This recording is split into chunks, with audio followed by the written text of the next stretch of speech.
If we pay attention to the news, it's easy to get the idea that there is nothing anyone can do to end the tyranny of the Trump regime. That would be wrong. We, the people, are a force to be reckoned with, and we must not forget that. We, the people, are the real power in America. In 2020, so many of us thought that once Joe Biden was president, we would see Trump behind bars, but that didn't happen.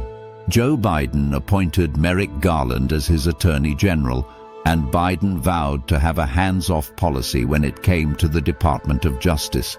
Because Biden had this hands-off policy, Merrick Garland was under no pressure to bring Trump to justice for his many crimes, and so it took nearly 3 full years before he appointed Jack Smith as special counsel. But Garland acted too late, and as a result, Trump hasn't been held accountable for his many crimes, and so he decided to run for a second term. Recognizing the potential danger of another 4 years of Trump in the White House, Colorado's Secretary of State decided to keep Trump off the ballot, citing Section 3 of the 14th Amendment to the Constitution.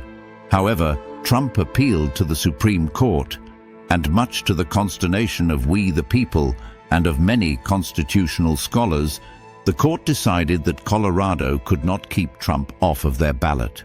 And if that wasn't bad enough, the Supreme Court then ruled that Trump would be immune from prosecution for any act he committed as president. The writing was on the wall, and it wasn't good.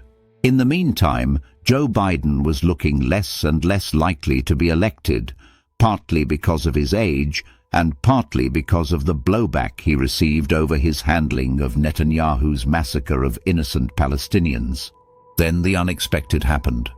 Joe Biden dropped out, and Kamala Harris became the candidate for the 2024 presidential election. Millions were convinced that VP Harris was going to be the next president, not Donald Trump. Her rallies drew huge crowds, and the air was electric with optimism. But on November 5, 2023, our dreams of a new era were crushed. Once again, Trump would be president, and we were devastated. It took some time for us to recover from the awful news. Some of us wanted to leave the country. Others apparently did. Since that awful day in November 2023, we have seen nothing but a continuation of the lies, the hate-filled rhetoric, threats, and Trump's abuse of the office. Trump chose some of the worst to serve in his cabinet. Most, if not all, of his choices were not qualified by character or experience for the positions they would hold, a prime example of which was the new Secretary of Defense, Pete Hegseth. Hegseth is an alcoholic who pledged that he would stop drinking should he be confirmed by the Senate. In spite of his drinking and claims of abuse, he was confirmed, much to the chagrin of most of us. It didn't take long before Hegseth proved to those who were concerned about him that they had every reason to be concerned. By using the unsecured app, Signal, to discuss secret information with other officials, he created the distinct possibility that his phone and the phones of all those in the chat were compromised by foreign entities unfriendly to the United States. And then he did it again, which should have gotten him fired, at the very least, with prison time as well. But nothing has happened because he's one of Trump's loyalists. Since he was once again elected president, Trump has been what he's always been, a walking crime spree. First, he pardoned all the January 6th insurrectionists. Then he started suing media outlets for petty grievances about how they had treated him. Next, he had ICE start rounding up immigrants for deportation, and he sent 238 Venezuelan men to a notorious prison in El Salvador without any due process, claiming they were all gang members. Just today, April 25th, Trump's horrible pick for FBI Chief Kash Patel ordered the arrest of a Milwaukee County judge, Hannah Dugan, claiming she obstructed justice by helping an immigrant avoid being arrested. If they can arrest judges, any of us could be next. Through all this, it seems there is no one who will stop Trump.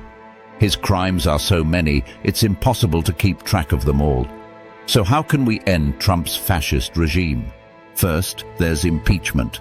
But with Republicans in charge of Congress, impeachment doesn't seem likely until the Democrats are able to regain control of the House and Senate.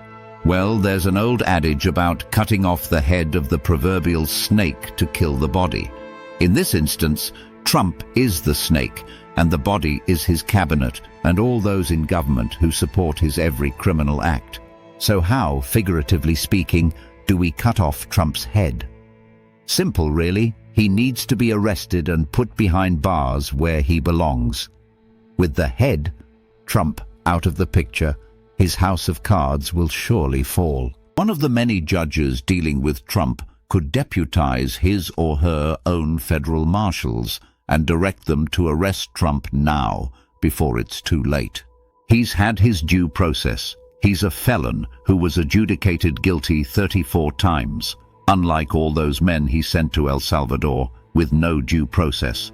And next, he wants to send American citizens to that same prison. With Trump behind bars, Republicans in Congress might finally be willing to impeach and remove Trump, as well as everyone in his cabinet and all those supporting his criminal regime. It seems like a day doesn't go by where we hear that we're close to a constitutional crisis, and yet, so far, no one has been willing to step up to the plate and end this criminal regime. It's beyond frustrating. The Republicans won't do it. Publicly, they rubber-stamp Trump's every action while privately saying they're against him. Their actions, or in this case, their inaction, is both spineless and cowardly. So if Congress can't impeach Trump, and if the courts won't bypass the DOJ and order federal marshals to arrest him, the only thing left to end his regime is through the power of the people. And we, the people, need to act soon, because the next thing for Trump may be a military coup. He's already replaced top military brass with his own loyalists, and we've already seen in his first term that he has no problem using the military against American citizens. So yes, we have several options for removing Trump, but I'm not so naive to think it will be easy. We've already seen that Trump seems almost magical in his ability to evade justice, but I still think we can defeat him. Together, we must remove this cancer on our country. We need to protest every day and in every legal way. And before it's too late, we need to rise up, every one of us, and demand that Trump and his fellow fascists resign. Unless we do this, I dare not utter what I think will happen. So what do you think?